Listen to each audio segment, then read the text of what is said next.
Hello, hello. Welcome to this new episode. My name is Daniela. And if you are thinking about learning Spanish, here Charlie is going to share some thoughts about it. Hello, Charlie. Hello, Daniela. How are Hello, you? everybody. Thank you so much for having me today. As I said earlier, it's my first podcast, so I'm super excited to be here. Well, second. Well, second now, since we just recorded the first in Spanish. In Spanish, Yeah. yes, for beginners. I know Yes. this is for beginners. You're thinking about learning Spanish, right? Okay, so for this episode, I brought similar questions, but I wanted to know and answer the first one, which is how much time does it take to learn Spanish fluently? Fluently. That you feel like comfortable speaking. Right. Not like perfectly Spanish, but like Mhm. fluently, confident. For me, I would say, well, I always had the basic knowledge in Spanish, like I mentioned. When I was a kid, right, I Mhm. 2 or 3, I spoke Spanish a little bit, and then, a little bit through high school, but I never fully focused on it. So I think I started seriously learning when I turned 20, and I Okay. probably could say I was fluent by 22. So about 2 years of intensive Spanish for me, at least, Okay. with already basic knowledge, since I didn't Basic have to knowledge. start from scratch. Okay. Okay. So I think that's decent. Right. 2 or 3 years, like immersing yourself in Mhm. it.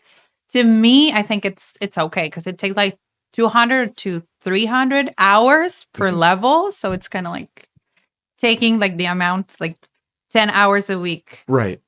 lessons or exposure. So, Right. yeah. Right.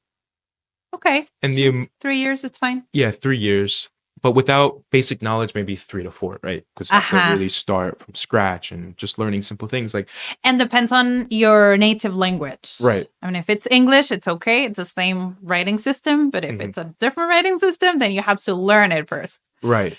And I take things for granted. I'm like, okay, everyone knows like buenas tardes or buenos dias, but when I brought some of my friends who don't speak any Spanish to Tijuana, I realized, they don't know the greetings, which there's nothing wrong with, but I think I took it for granted, maybe knowing some basics. So, right, starting from scratch, I think, right, like Okay. it takes a little bit to get in the habit of getting those greetings down and learning, all of that. So I think, yeah, 3 to 4 years. And did your parents speak Spanish? No, No? no Okay. one. I'm actually like I think the first in my family to speak Spanish. Yeah. Which So is interesting. really interesting. My sisters, I have 2 older sisters who also one of my older sisters studied Spanish. Similarly, in high school and so on. She still wants to learn Spanish. Great. And then my other sister studied like Italian for a little bit. So Italian is beautiful. it's beautiful, right? And it's similar to Spanish. It is. But no, I was the first one. One of my cousins speaks like fluent Italian. And another cousin actually speaks fluent Spanish as well. And I think I have and my brother-in-law speaks fluent Spanish. So now there's more people in my family I could speak Spanish with. But yeah, I feel like I was the first one to be And have you practiced with them? Do you usually practice with them? Yeah, my brother-in-law, I usually practice with him. Yeah. Okay. We'll just strike up conversations. We'll like help each other out. And has it been difficult to do it?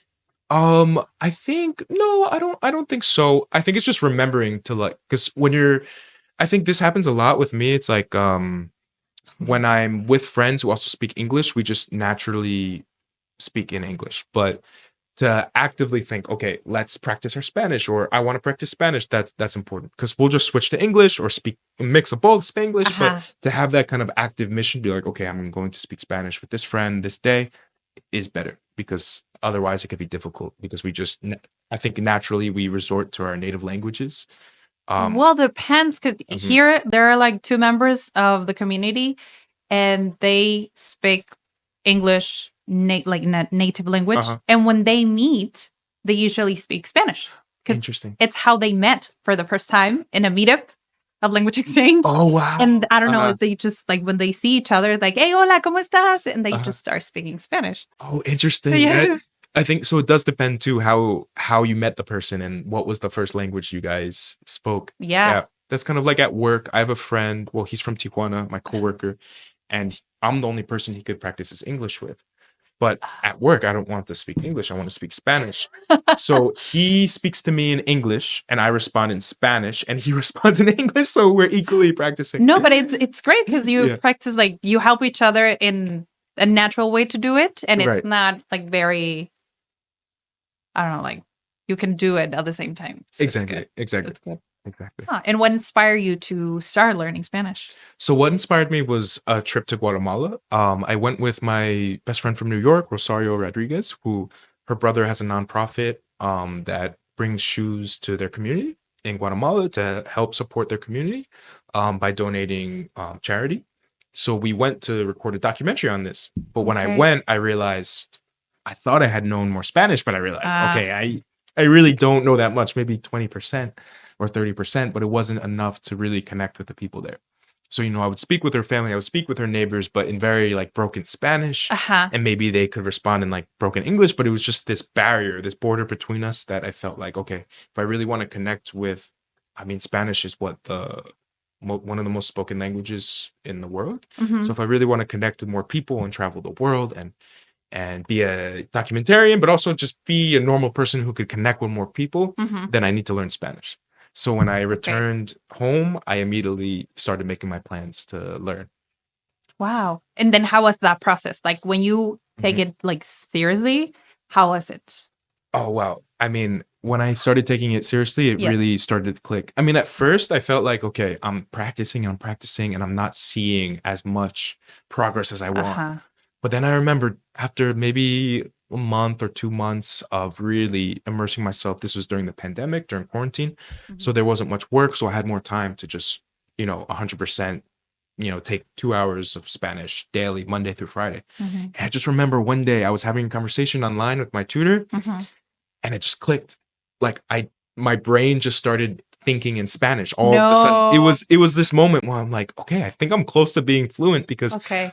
before I would kind of struggle. I would have to like revise and think, and then all of a sudden one day after just really, really immersing, I felt like it clicked. Something in my brain turned. It was like boop, Yeah, you know? I totally understand. Yes. Yeah, yeah. It was just like, okay, now you can instead of maybe thinking first in English and then translating it in your head to Spanish, I was just thinking in Spanish. And I was like, okay, this is a next step. Yeah, I've said this in a different episode. I think when you passed that moment, when you Hmm. clicked or you just stopped thinking your native language, Hmm. then you're bilingual. In Right, my opinion. In my opinion. right. Join our Spanish conversation practice club here in Tijuana, just minutes from the border, in one of the best areas in the city.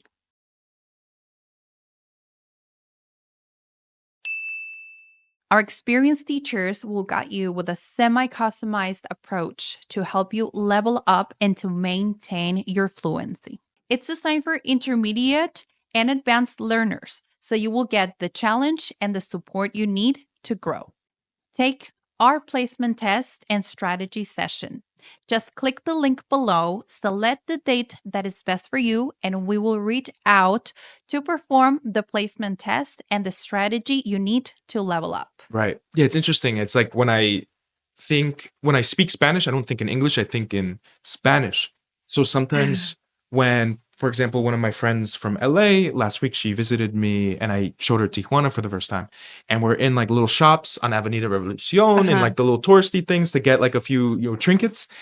And she asked me like, "Oh, what is that word that the vendor just said in Spanish? What is it in English?" And I had to like I don't know. almost think I'm like, wait, I'm not really used to translating. So it actually really is a whole nother skill, I think, to be able to think back and forth in both languages equally. Because really, at least for me, I think in Spanish and I think in English. So Uh-huh. to translate and even teach, I'm sure you could provide from your experience on this. It's harder.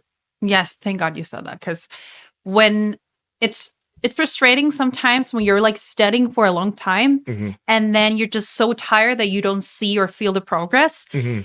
but it's because you're translating everything and then you just have to like be patient with you, Right. like you. Okay, Hmm. I tried and tried and tried and then just one day it happened. Right. That's it. I mean, just you just have to wait, but you have to like think that it takes like double to translate, to think in English, Hmm. translate, and then produce it. So it's like three times.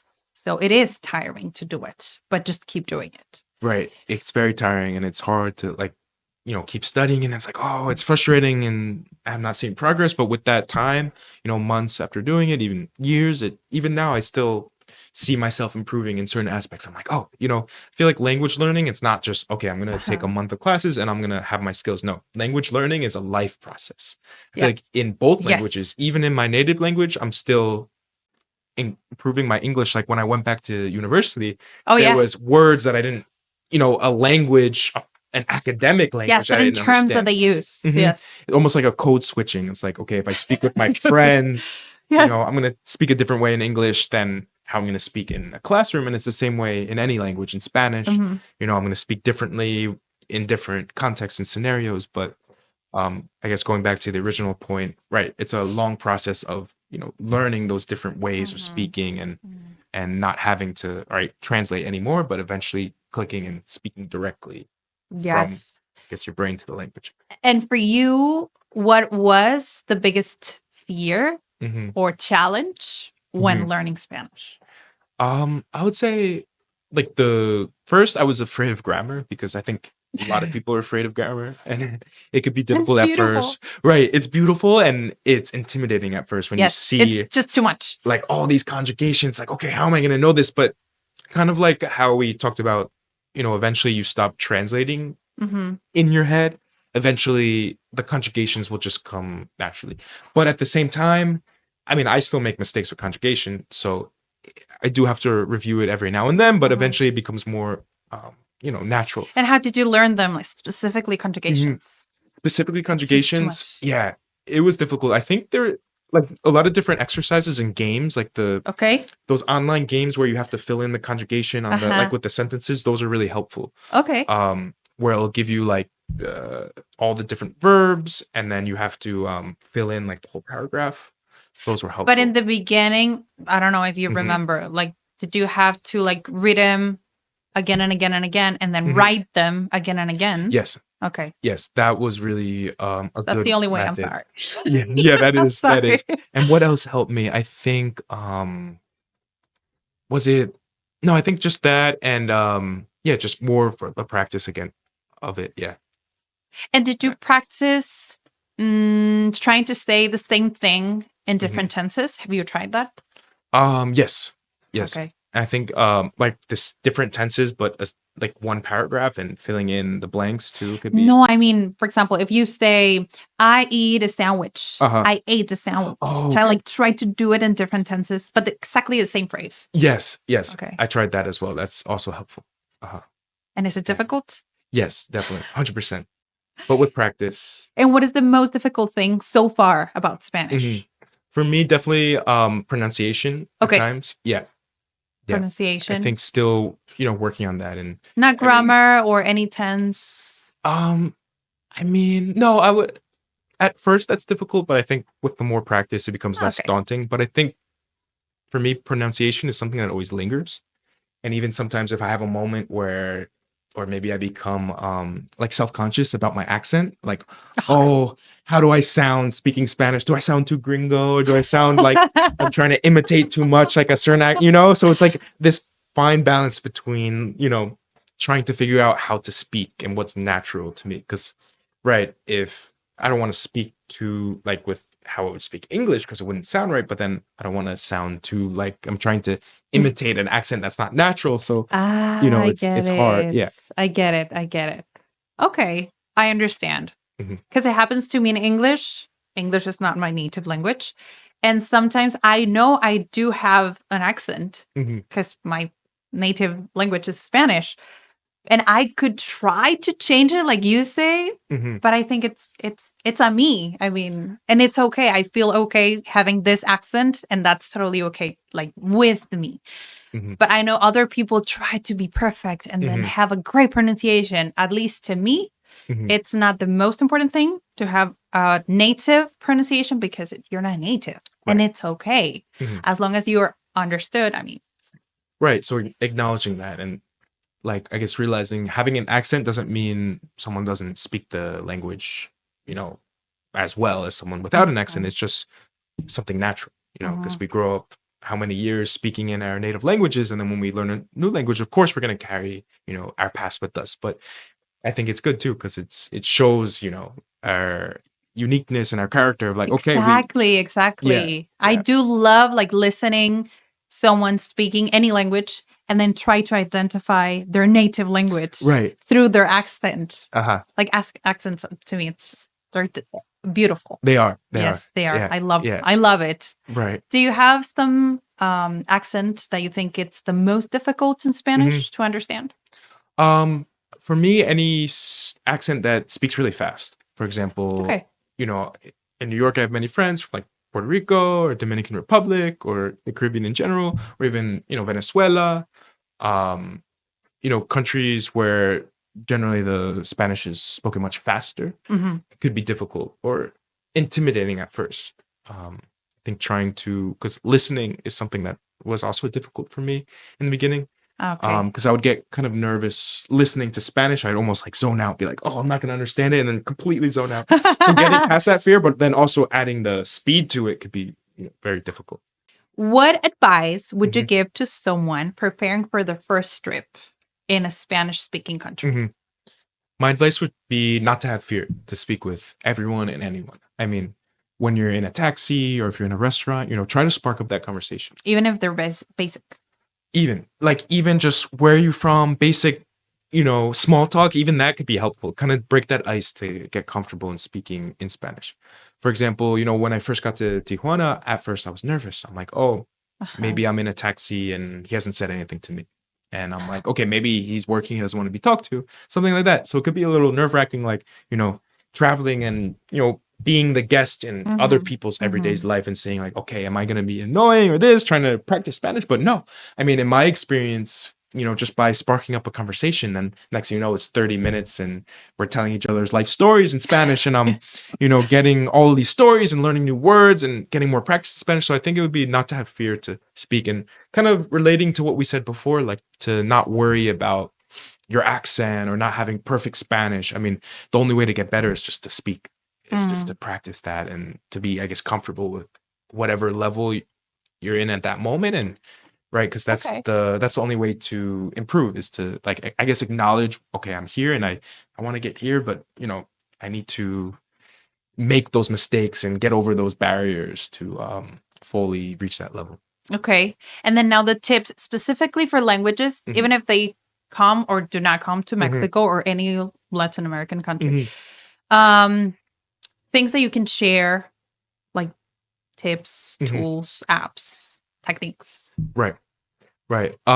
Yeah, my first was, I guess, YouTube. I mean, fully immersing yourself with say, for me, I wanted to learn Mexican Spanish. So I found one Mexican YouTuber, and next thing you know, the algorithm is recommending me 100 other videos in, Mexican Spanish, Mexican YouTubers, and being able to, fully consume social media in Spanish was really helpful.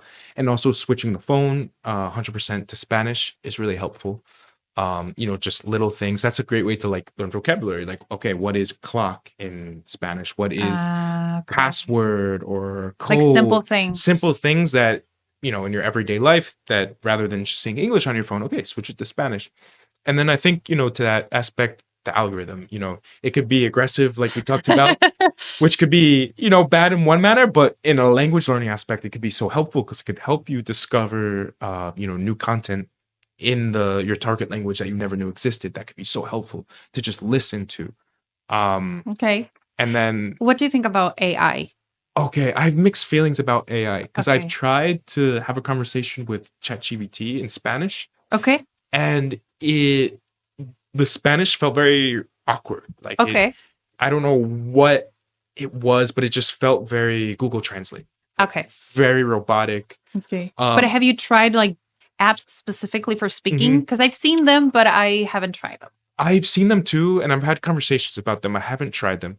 I think as an introduction level, maybe to get a little comfortable with the language, if someone may not feel ready yet to have like an in-person class, they're still on the very beginner apps, and that it could be maybe a next level of, Duolingo, something to pair with something like Duolingo. Yeah. But I have had conversations about it, and I think missing that human aspect to the conversation could miss a lot. And the body language, I think it's very important. I'm not saying like AI cannot imitate like non-verbal language, but I mean, I don't know. It's I don't know. I sound like an old lady now, but I just like to be with people. Same. I like to be with people too, and I think language learning, to have a community is really It's about to special. communicate, to connect with people. Right. So I think as a tool, the AI can be helpful, but not as a pure replacement for this. Yes, exactly. Thank you. You said it. Yeah. Because I think it's for everything AI is that way. I mean, just coming out of university now, there was a lot of dilemmas about like, oh, how do we incorporate AI? Because some people were trying to use it to write a whole essay for that, but I'm like, no, that can't work. But what it could help is to help someone be like a research tool. Like, oh, How here, like help help you me. with structure or Mhm. mistakes, spelling. I don't know, like just try to use if you when you use like the same word over and over again, maybe Uh-huh. it's gonna help you. I don't know. Exactly. So like as a tool, but not as a complete replacement. And I think I've seen that with like the AI language learning is like it can help people with pronunciation, and maybe something like AI could be really helpful for that because it could really like robotically check Exactly. your linguistics. But right, as a conversation like, we did in our classes when I did my month here, I don't think anything could replace that because it was the human Exactly. connection. No, but exactly. But at the end, it's going to take time because it's a muscle, like Mhm. at the end of the day. Right. So you need to just like exercise it. Right. And I think that's the thing about language learning too, is like there's not one tool. Like there's a whole toolbox or a toolkit of like, okay, there's these 5 apps, there's Mhm. these 2 programs, there's this video, this website. I think just having that all together and using them, like fusing them all together and using the best part of each is like the best way to Exactly. learn. And depends also on what you like. Right. So some people don't like reading or listening or speaking. So it's fine. Right. What works for one person might not work for the next, but it's all Yes. about finding your method and Finding your method. That's why I love yeah. languages as well. And teaching, because it's just like learning how you learn. And I love that. Yeah, that's amazing. Like learning how to learn, and some people are more visual, some people are more audio, and then so it's about you learn a lot about yourself in that process. I'm sure as a teacher you learn a lot about your students too. A lot. Yeah. Thank you, Charlie. I really Thank you. hope this is like one or the second one out of so many more. So we're going to just keep inviting you when you come to Tijuana. Thank you. Thank you for sharing everything. And I really hope you enjoy your stay in Tijuana. Thank you so much, and thank you for having me here. In Tijuana, I'm so happy to be back, and I'm so happy to share my experience learning language. And I wish the best of luck to everyone who's trying to learn Spanish. You got this. There'll be obstacles, but just keep pushing forward, and each day is progress. So thank you, Yes. everyone. Yeah. Thank you. Okay. Yeah. So thank you for listening and watching, and see you next time.